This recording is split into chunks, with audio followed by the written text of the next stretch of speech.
ಸ್ನೇಹಿತರೆ, media masters ನ್ಯೂಸ್ಗೆ ಸ್ವಾಗತ. ಗೆಳೆಯರೆ, ದೆಹಲಿಯಲ್ಲಿ ಇಂದು ಇಂಡಿ ಕೂಟದ ಸಭೆ ನಡೆದಿದೆ. ಈ Indian national developmental inclusive alliance ನ 4ನೇ ಸಭೆ ಇದಾಗಿದ್ದು, ಇಲ್ಲಿ ಈ ಕೂಟದ ಪ್ರಧಾನಿ ಅಭ್ಯರ್ಥಿ ಯಾರಾಗಬೇಕು ಅನ್ನೋದ್ರ ಬಗ್ಗೆ ಮಾತುಕತೆಗಳು ನಡೆದಿವೆ ಅಂತ ಹೇಳಲಾಗ್ತಾ ಇದೆ. ಹಾಗೇನೆ ಸೀಟು ಹಂಚಿಕೆ ವಿಚಾರದಲ್ಲಿ ಒಂದಷ್ಟು ಚರ್ಚೆ ನಡೆದಿದ್ದು, ಎಲ್ಲದಕ್ಕಿಂತ ಹೆಚ್ಚಾಗಿ ವಿರೋಧ ಪಕ್ಷದ ಸಾಕಷ್ಟು ನಾಯಕರನ್ನ ಸಂಸತ್ನಲ್ಲಿ ಅಮಾನತು ಮಾಡಿರೋ ವಿಷಯ ಚರ್ಚೆ ಆಗಿದೆ. ಮೊನ್ನೆ ಡಿಸೆಂಬರ್ 13ರಂದು ಪಾರ್ಲಿಮೆಂಟ್ ನಲ್ಲಿ ನಡೆದ ದಾಳಿಯ ಹಿನ್ನೆಲೆಯಲ್ಲಿ ಪ್ರತಿಪಕ್ಷಗಳು ಗೃಹ ಸಚಿವ ಅಮಿತ್ ಶಾ ಹೇಳಿಕೆಯನ್ನು ಬಯಸಿದ್ವು. ಈ ಕಾರಣದಿಂದ ಸೋಮವಾರ ಹಾಗೂ ಮಂಗಳವಾರ ಸಂಸತ್ತಲ್ಲಿ ಕೋಲಾಹಲವೇ ಏರ್ಪಟ್ಟಿತ್ತು. ಹೀಗಾಗಿ ಲೋಕಸಭೆ ಹಾಗೂ ರಾಜ್ಯಸಭೆಯ ಒಟ್ಟು 141 ಸಂಸದರನ್ನ ಈ ಚಳಿಗಾಲದ ಅಧಿವೇಶನ ಮುಗಿಯುವವರೆಗೂ ಸಸ್ಪೆಂಡ್ ಮಾಡಲಾಗಿದೆ. ಇದು ಸ್ವತಂತ್ರ ಭಾರತದ ಇತಿಹಾಸದಲ್ಲೇ ಅತಿ ಹೆಚ್ಚು ಸಂಸದರು ಅಮಾನತಿಗೀಡಾದ ಪ್ರಕರಣ ಅಂತ ಹೇಳಲಾಗ್ತಾ ಇದೆ.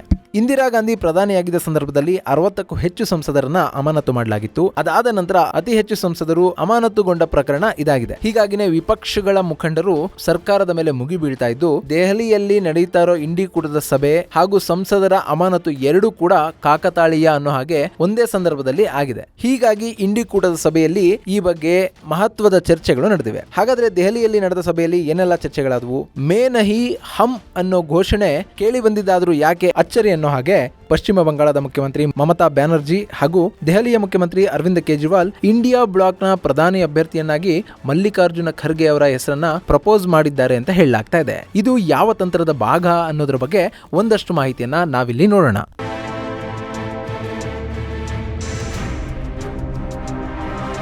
ಗೆಳೆಯರೆ, ಇಂಡಿ ಕೂಟದ ಸಭೆಯ ವಿಷಯಕ್ಕೆ ಬರೋಕ್ಕೂ ಮೊದಲು ಸಂಸತ್ತಿನಲ್ಲಾಗಿರುವ ಪ್ರಮುಖ ಘಟನೆ ಬಗ್ಗೆ ಒಂದಷ್ಟು ಮಾಹಿತಿಯನ್ನ ನಿಮಗೆ ಕೊಟ್ಬಿಡ್ತೀನಿ. ಡಿಸೆಂಬರ್ 13ರಂದು ಮನೋರಂಜನ್ ಹಾಗೂ ಸಾಗರ್ ಶರ್ಮಾ ಅನ್ನೋ ಇಬ್ಬರು ಯುವಕರು ಸ್ಮೋಕ್ ಕ್ಯಾನ್ಗಳನ್ನು ಹಿಡಿದು ಲೋಕಸಭೆಯಲ್ಲಿ ಅಲ್ಲೋಲ ಕಲ್ಲೋಲವನ್ನೇ ಸೃಷ್ಟಿಸಿದ್ರು. ಇದು ಇಡೀ ಜಗತ್ತಿನ ಗಮನವನ್ನು ಸೆಳೆದಿತ್ತು. ಅಲ್ಲಿ ಆರೋಪಿಗಳನ್ನ ಅನ್ಲಾಫುಲ್ ಪ್ರಿವೆನ್ಷನ್ ಆಕ್ಟ್ ನ ಅಡಿಯಲ್ಲಿ ಬಂಧಿಸಲಾಗಿತ್ತು.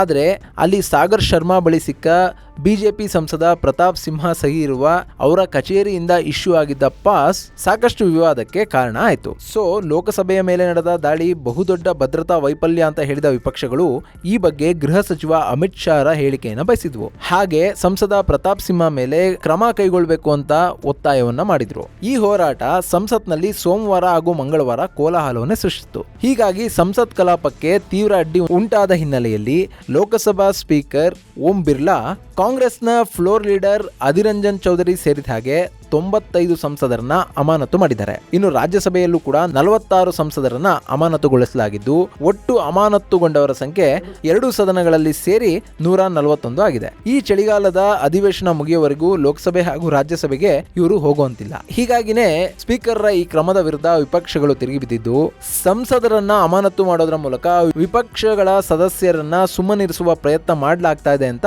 ವಿಪಕ್ಷಗಳು ಸರ್ಕಾರದ ವಿರುದ್ಧ ವಾಗ್ದಾಳಿ ನಡೆಸ್ತಾ ಇವೆ. ಇನ್ನು ಅಮಾನತಿಗೀಡಾದ ಸಂಸತ್ ಮುಂದೆಯೇ ಕುಳಿತು ಸರ್ಕಾರದ ವಿರುದ್ಧ ಪ್ರತಿಭಟನೆಗಳನ್ನ ನಡೆಸಿದ್ರು. ಈ ಅಮಾನತುಗೊಂಡ ಸಂಸದರ ಪೈಕಿ ಕಾಂಗ್ರೆಸ್ನ ಅಧೀರ್ ರಂಜನ್ ಚೌಧರಿ, ಮನೀಶ್ ತಿವಾರಿ, ಕಾರ್ತಿ ಚಿದಂಬರಂ, ಶಶಿ ತರೂರ್, ಎನ್ಸಿಪಿಯ ಸುಪ್ರಿಯಾ ಸುಳೆ, ಬಿಎಸ್ಪಿಯ ಡ್ಯಾನಿಶ್ ಅಲಿ, ಎಸ್ಪಿಯ ಡಿಂಪಲ್ ಯಾದವ್, ಆಮ್ ಆದ್ಮಿ ಪಕ್ಷದ ಸುಶೀಲ್ ರಿಂಕು, ನ್ಯಾಷನಲ್ ಕಾನ್ಫರೆನ್ಸ್ನ ಫಾರೂಕ್ ಅಬ್ದುಲ್ಲಾ ಮೊದಲಾದವರು ಇದ್ದಾರೆ.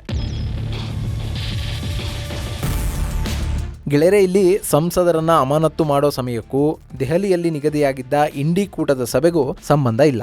ಆದ್ರೆ ಕಾಕತಾಳೀಯ ಅನ್ನೋ ಹಾಗೆ ಎರಡೂ ಕೂಡ ಒಂದೇ ಸಮಯದಲ್ಲಿ ಆಗಿವೆ.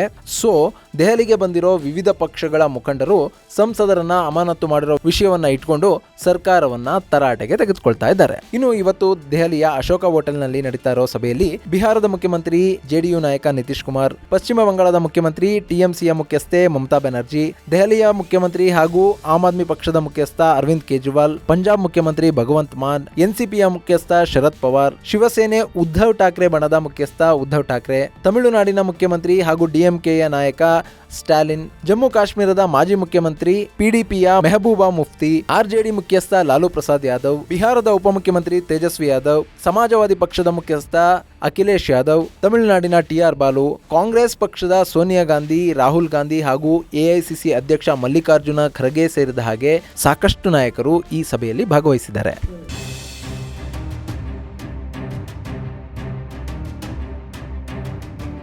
ಇನ್ನು ಸಭೆಯ ವಿಷಯಕ್ಕೆ ಬರೋದಾದ್ರೆ, ಯುದ್ಧಕ್ಕೆ ಮೊದಲೇ ಶಸ್ತ್ರತ್ಯಾಗ ಅನ್ನೋ ಹಾಗೆ ಕರ್ನಾಟಕವನ್ನ ಗೆದ್ದು ತಾನು ಬಲಿಷ್ಠ ಅಂತ ಬಿಂಬಿಸ್ಕೊಳ್ತಿದ್ದ ಕಾಂಗ್ರೆಸ್ ಪಕ್ಷ ಪಂಚರಾಜ್ಯಗಳ ಚುನಾವಣೆಯಲ್ಲಿ ಆದ ಸೋಲಿನ ನಂತರ ಸ್ವಲ್ಪ ಕುಗ್ಗಿದ ಹಾಗೆ ಕಾಣ್ತಾ ಇದೆ. ಯಾಕಂದ್ರೆ ದೆಹಲಿಯಲ್ಲಿನ ಸಭೆ ಆರಂಭಕ್ಕೂ ಮುನ್ನವೇ ಕಾಂಗ್ರೆಸ್ ಪಕ್ಷ ಇಂಡಿ ಕೂಟದಲ್ಲಿನ ಇತರೆ ನಾಯಕರ ಬಳಿ ಸೀಟು ಹಂಚಿಕೆಯ ವಿಚಾರದ ಬಗ್ಗೆ ಮಾತಾಡೋದಕ್ಕೆ ಒಂದು ಕಮಿಟಿಯನ್ನ ರಚನೆ ಮಾಡಿದೆ. ಆ ಕಮಿಟಿಯಲ್ಲಿ ರಾಜಸ್ಥಾನದ ಮಾಜಿ ಮುಖ್ಯಮಂತ್ರಿ ಅಶೋಕ್ ಗೆಹ್ಲೋಟ್, ಛತ್ತೀಸ್ಗಢದ ಮಾಜಿ ಮುಖ್ಯಮಂತ್ರಿ ಭೂಪೇಶ್ ಬಘೇಲ್, ಮಾಜಿ ಕೇಂದ್ರ ಸಚಿವ ಸಲ್ಮಾನ್ ಖುರ್ಷಿದ್, ಕಾಂಗ್ರೆಸ್ನ ನಾಯಕ ಮುಕುಲ್ ವಾಸ್ನಿಕ್ ಇದ್ದಾರೆ. ಇನ್ನು ಈ ಕಮಿಟಿಯ ನೇತೃತ್ವವನ್ನ ಕಾಂಗ್ರೆಸ್ನ ಹಿರಿಯ ನಾಯಕ ಮೋಹನ್ ಪ್ರಕಾಶ್ಗೆ ವಹಿಸಿದ್ದು, ಈ ನಾಯಕರು ಕಾಂಗ್ರೆಸ್ಗೆ ಬೇಕಾಗಿರುವ ಸೀಟ್ಗಳ ಬಗ್ಗೆ ಇನ್ನಿತರೆ ನಾಯಕರ ಬಗ್ಗೆ ಮಾತಾಡಲಿದ್ದಾರೆ ಅನ್ನೋ ಸಂದೇಶವನ್ನ ಪ್ರಾದೇಶಿಕ ಪಕ್ಷಗಳಿಗೆ ಕಾಂಗ್ರೆಸ್ ರವಾನಿಸಿದೆ. ಈ ಮೂಲಕ ವಿಧಾನಸಭಾ ಕ್ಷೇತ್ರಗಳ ಸೀಟು ಹಂಚಿಕೆಯ ವಿಷಯದಲ್ಲಿ ಆಗಿದ್ದ ಎಡವಟ್ಟನ್ನ ಕಾಂಗ್ರೆಸ್ ಸರಿಪಡಿಸಿಕೊಳ್ಳೋದರ ಜೊತೆಗೆ ಈ ಬಾರಿ ಏನಾದರೂ ಮಾಡಿ ಮೋದಿಯನ್ನ ಸೋಲಿಸೋದಷ್ಟೇ ತನ್ನ ಉದ್ದೇಶ ಅನ್ನೋದನ್ನ ಮತ್ತೆ ಸಾಬೀತುಪಡಿಸ್ತಾ ಇದೆ. ಇಲ್ಲಿವರೆಗೂ ಕಾಂಗ್ರೆಸ್ಗೆ ತಾನೇ ಗ್ರೇಟ್ ಅನ್ನೋ ಹಮ್ ಇತ್ತು.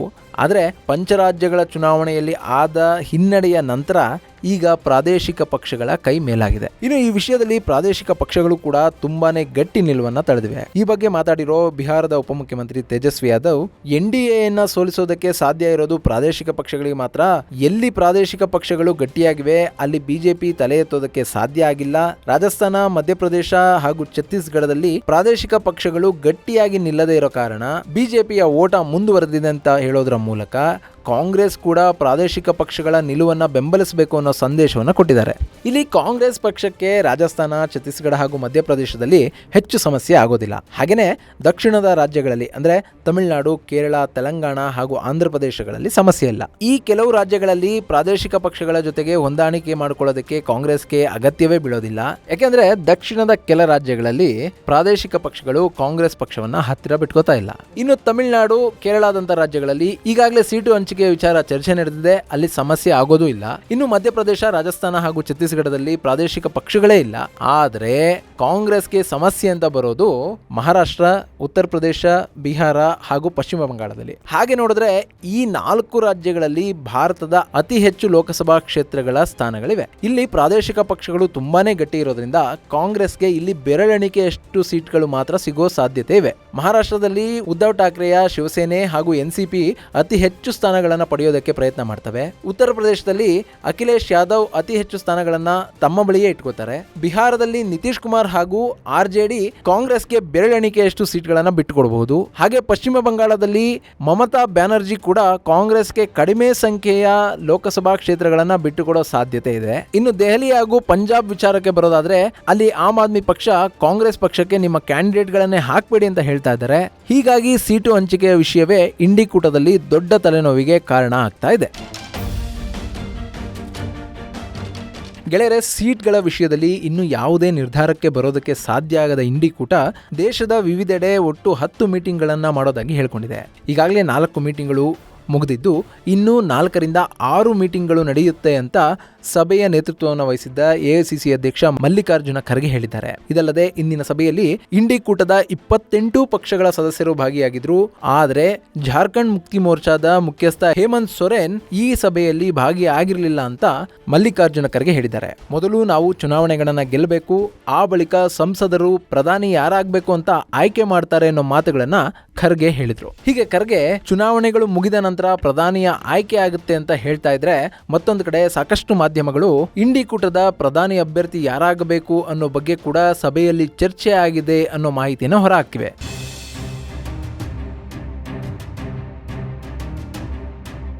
ಇಲ್ಲಿವರೆಗೂ ನಿತೀಶ್ ಕುಮಾರ್ ಅವರನ್ನ ಇಂಡಿ ಕೂಟದ ಪ್ರಧಾನಿ ಅಭ್ಯರ್ಥಿಯನ್ನಾಗಿ ಮಾಡಬಹುದು ಅನ್ನೋ ಅನುಮಾನಗಳು ಕಾಡ್ತಾ ಇದ್ವು. ಆದ್ರೆ ಈ ಸಭೆಯಲ್ಲಿ ಅದಕ್ಕೊಂದು ತಿಲಾಂಜಲಿ ಇಟ್ಟಿರೋ ಹಾಗೆ ಕಾಣ್ತಾ ಇದೆ. ಇಲ್ಲಿ ಪಶ್ಚಿಮ ಬಂಗಾಳದ ಮುಖ್ಯಮಂತ್ರಿ ಮಮತಾ ಬ್ಯಾನರ್ಜಿ ಹಾಗೂ ದೆಹಲಿಯ ಮುಖ್ಯಮಂತ್ರಿ ಅರವಿಂದ್ ಕೇಜ್ರಿವಾಲ್ ಇಬ್ರು ಕೂಡ ಇಂಡಿ ಕೂಟದ ಪ್ರಧಾನಿ ಅಭ್ಯರ್ಥಿಯನ್ನಾಗಿ ಎಐಸಿಸಿ ಅಧ್ಯಕ್ಷ ಮಲ್ಲಿಕಾರ್ಜುನ ಖರ್ಗೆ ಅವರ ಹೆಸರನ್ನ ತೇಲಿಬಿಟ್ಟಿದ್ದಾರೆ. ಈ ಮೂಲಕ ದಲಿತರೊಬ್ಬರು ಈ ದೇಶದ ಪ್ರಧಾನಿ ಆಗೋದಕ್ಕೆ ಸಾಧ್ಯ ಆಗುತ್ತೆ. ಚುನಾವಣೆಗೂ ಕೂಡ ಇದು ಸಹಾಯಕವಾಗಲಿದೆ. ಅಲ್ಲದೆ ಇಂಡಿ ಕೂಟದಲ್ಲಿ ಖರ್ಗೆ ಅತ್ಯಂತ ಹಿರಿಯ ಸದಸ್ಯರು ಕೂಡ ಆಗಿದ್ದಾರೆ. ಇನ್ನು ಪ್ರಧಾನಿ ಮೋದಿ ಅವರನ್ನ ಎದುರಿಸೋದಕ್ಕೆ ಖರ್ಗೆ ಅವರು ಉತ್ತಮ ಆಯ್ಕೆ ಅನ್ನೋ ಮಾತುಗಳನ್ನ ಕೇಜ್ರಿವಾಲ್ ಹಾಗೂ ಮಮತಾ ಹೇಳಿದ್ದಾರೆ ಅಂತ ಹೇಳಲಾಗ್ತಾ ಇದೆ. ಈ ಹಿಂದೆ ಲೋಕಸಭೆಯಲ್ಲಿ ಕಾಂಗ್ರೆಸ್ ಪಕ್ಷದ ನಾಯಕರಾಗಿದ್ದಾಗ ಮಲ್ಲಿಕಾರ್ಜುನ ಖರ್ಗೆ ಮೋದಿ ಅವರನ್ನ ಸಮರ್ಥವಾಗಿ ಎದುರಿಸಿದ್ರು. ಹೀಗಾಗಿ ಅವರನ್ನ ಸೋಲಿಸಲಾಯಿತು. ಸೊ ಮೋದಿ ಅವರ ಎದುರು ಖರ್ಗೆ ಬೆಸ್ಟ್ ಆಯ್ಕೆ ಅನ್ನೋ ಮಾತುಗಳು ಸಭೆಯಲ್ಲಿ ಕೇಳಿ ಬಂದಿವೆ ಅಂತೆ. ಇನ್ನು ಈ ಬಗ್ಗೆ ಬೇರೆಲ್ಲ ನಾಯಕರು ಯಾವ ರೀತಿ ರಿಯಾಕ್ಟ್ ಮಾಡಿದ್ದಾರೆ ಅನ್ನೋದು ಸ್ಪಷ್ಟ ಆಗಿಲ್ಲ. ಅಲ್ಲದೆ ಸ್ವಂತ ಮಲ್ಲಿಕಾರ್ಜುನ ಖರ್ಗೆ ಅವರು ಕೂಡ ಪ್ರಧಾನಿ ಅಭ್ಯರ್ಥಿ ಯಾರು ಅನ್ನೋದನ್ನ ಚುನಾವಣೆಗಳು ಮುಗಿದು ಫಲಿತಾಂಶ ಬಂದ ನಂತರ ಆಯ್ಕೆ ಮಾಡಲಾಗುತ್ತೆ ಅಂತ ಹೇಳ್ತಾ ಇದ್ದಾರೆ. ಇಷ್ಟರ ಮೇಲೂ ಕೂಡ ಮಲ್ಲಿಕಾರ್ಜುನ ಖರ್ಗೆ ಅವರ ಹೆಸರನ್ನ ತೇಲಿಬಿಟ್ಟಿರೋದು ಚುನಾವಣಾ ತಂತ್ರಗಾರಿಕೆ ಅಂತ ಹೇಳಲಾಗ್ತಾ ಇದೆ. ಯಾಕಂದ್ರೆ ಈ ಬಾರಿ ಕಾಂಗ್ರೆಸ್ ಪಕ್ಷ ದಲಿತ್ ಹಾಗೂ ಮುಸ್ಲಿಂ ಕಾಂಬಿನೇಷನ್ ನಂಬಿಕೊಂಡು ಚುನಾವಣೆಗೆ ಹೋಗ್ತಾ ಇದೆ. ಅಲ್ಲದೆ ಇಂಡಿ ಕೂಟದ ಭಾಗವಾಗಿರುವ ಎಲ್ಲಾ ಪಕ್ಷಗಳಿಗೂ ಕೂಡ ದಲಿತ್ ಹಾಗೂ ಮುಸ್ಲಿಂ ಕಾಂಬಿನೇಷನ್ ಅನ್ನೋದು ತುಂಬಾನೇ ಮುಖ್ಯ ಆಗುತ್ತೆ. ಹೇಗೂ ಈಗಾಗಲೇ ಮುಸ್ಲಿಂ ಮತದಾರರು ನಮ್ಮ ಜೊತೆ ಇದ್ದಾರೆ ಅಂತ ಕಾಂಗ್ರೆಸ್ ಪಕ್ಷ ಭಾವಿಸಿದೆ. ಇದರ ಜೊತೆಗೆ ಮಲ್ಲಿಕಾರ್ಜುನ ಖರ್ಗೆ ಅವರ ಹೆಸರನ್ನ ತೇಲಿ ಬಿಡೋದ್ರ ಮೂಲಕ ದಲಿತರ ಮತಗಳನ್ನು ಕೂಡ ಸೆಳೆದ್ರೆ ಇದು ಚುನಾವಣೆಯಲ್ಲಿ ಇಂಡಿ ಕೂಟಕ್ಕೆ ಲಾಭ ಆಗಬಹುದು ಅನ್ನೋ ಲೆಕ್ಕಾಚಾರಗಳು ಇಲ್ಲಿ ಕಂಡು ಬರ್ತಾ ಇವೆ. ಆದ್ರೆ ಈ ಪ್ರಸ್ತಾವನೆಯನ್ನ ಇಂಡಿ ಕೂಟದ ಎಲ್ಲಾ ಪಕ್ಷಗಳು ಒಪ್ಪುತ್ವಾ? ಇದು ಯಕ್ಷ ಪ್ರಶ್ನೆಯಾಗಿ ಕಾಡುತ್ತೆ. ಯಾಕೆಂದ್ರೆ ನಿತೀಶ್ ಕುಮಾರ್ ಅಂತ ನಾಯಕರು ಈಗಾಗಲೇ ಪ್ರಧಾನಿ ಆಗಬೇಕು ಅನ್ನೋ ಕನಸನ್ನ ಕಾಣ್ತಾ ಇದ್ದಾರೆ. ಇನ್ನಷ್ಟು ನಾಯಕರು ಅವಕಾಶ ಒದಗಿ ಬಂದ್ರೆ ತಾವು ಕೂಡ ಪ್ರಧಾನಿ ಆಗಬಹುದು ಅನ್ನೋ ಲೆಕ್ಕಾಚಾರದಲ್ಲಿದ್ದಾರೆ. ಹೀಗಿರುವಾಗ ಮಲ್ಲಿಕಾರ್ಜುನ ಖರ್ಗೆ ಅವರನ್ನ ಇಂಡಿ ಕೂಟ ಸರ್ವಾನುಮತದಿಂದ ಒಪ್ಪಿಕೊಳ್ಳುತ್ತಾ ಅನ್ನೋದನ್ನ ಕಾದು ನೋಡಬೇಕು. ಇಲ್ಲಿ ಬೇರೆ ಪಕ್ಷಗಳನ್ನ ಬಿಡಿ, ಸ್ವತಃ ಕಾಂಗ್ರೆಸ್ ಪಕ್ಷದಲ್ಲೇ ಮಲ್ಲಿಕಾರ್ಜುನ ಖರ್ಗೆ ಅವರಿಗೆ ಬೆಂಬಲ ಸಿಗುತ್ತಾ ಅನ್ನೋ ಪ್ರಶ್ನೆಗಳು ಕೂಡ ಇವೆ. ಯಾಕೆಂದ್ರೆ ಈ ಹಿಂದೆ ಜ್ಯೋತಿ ಬಸು ಅವರ ಹೆಸರನ್ನ ತೇಲಿಬಿಟ್ಟು ದೇವೇಗೌಡರು ಪ್ರಧಾನಿ ಆದ ಹಾಗೆ ಇಲ್ಲೂ ಕೂಡ ಖರ್ಗೆ ಅವರ ಹೆಸರನ್ನ ತೇಲಿಬಿಟ್ಟು ಮತ್ತಿನ್ಯಾರಾದ್ರೂ ಪ್ರಧಾನಿ ಆಗುವ ಕನಸನ್ನ ಕಾಣ್ತಾ ಇದ್ದಾರಾ? ರಾಜಕೀಯ ಅಂದ್ರೇನೆ ತೆರೆಮರೆಯ ಆಟ. ಯಾರ ಮನದಲ್ಲಿ ಏನಿದೆಯೋ ಯಾರಿಗ್ ಗೊತ್ತು. ಇದೆಲ್ಲದಕ್ಕಿಂತ ಮಿಗಿಲಾಗಿ ಇಂಡಿ ಕೂಟದಲ್ಲಿ ಇನ್ನು ಟಿಕೆಟ್ ಹಂಚಿಕೆಯಲ್ಲಿ ಸಹಮತ ವ್ಯಕ್ತ ಆಗಬೇಕಾಗಿದೆ. ಇಂಡಿ ಕೂಟ ಚುನಾವಣೆಯಲ್ಲಿ ಬಹುಮತವನ್ನು ಸಾಧಿಸಬೇಕು. ಅದಾದ ನಂತರ ಪ್ರಧಾನಿಯ ಆಯ್ಕೆಯ ಕಸರತ್ತು ನಡೆಯಲಿದೆ. ಇದರ ಜೊತೆಗೆ ಸಂಸದರ ಅಮಾನತಿನ ವಿಷಯವನ್ನ ಇಟ್ಕೊಂಡು ಕೇಂದ್ರ ಸರ್ಕಾರದ ವಿರುದ್ಧ ದೇಶವ್ಯಾಪಿ ಪ್ರತಿಭಟನೆಗಳನ್ನ ಹಮ್ಮಿಕೊಳ್ಳೋದರ ಮೂಲಕ ಜನರ ಬಳಿಗೆ ಹೋಗೋದಕ್ಕೆ ಇಂಡಿ ಕೂಟ ಈ ಸಭೆಯಲ್ಲಿ ನಿರ್ಧಾರವನ್ನ ಕೈಗೊಂಡಿದೆ ಅಂತ ಹೇಳಲಾಗ್ತಾ ಇದೆ. ಇದು ಮುಂದಿನ ಚುನಾವಣೆಯ ಮೇಲೆ ಯಾವ ರೀತಿ ಪರಿಣಾಮ ಬೀರುತ್ತೆ ಅನ್ನೋದನ್ನ ಕಾದು ನೋಡಬೇಕು. ಇದು ಗೆಳೆಯರೆ ದೆಹಲಿಯಲ್ಲಿ ನಡೆದ ಇಂಡಿ ಕೂಟದ ಸಭೆ ಹಾಗೂ ಸಂಸದರ ಅಮಾನತಿನ ಬಗ್ಗೆ ಒಂದಷ್ಟು ಮಾಹಿತಿ. ಮುಂದಿನ ವಿಡಿಯೋದಲ್ಲಿ ಮತ್ತೊಂದು ವಿಶೇಷ ಮಾಹಿತಿಯನ್ನ ನಿಮ್ಮ ಮುಂದಿಡ್ತೀನಿ. ಅಲ್ಲಿವರೆಗೂ ನಮಸ್ಕಾರ.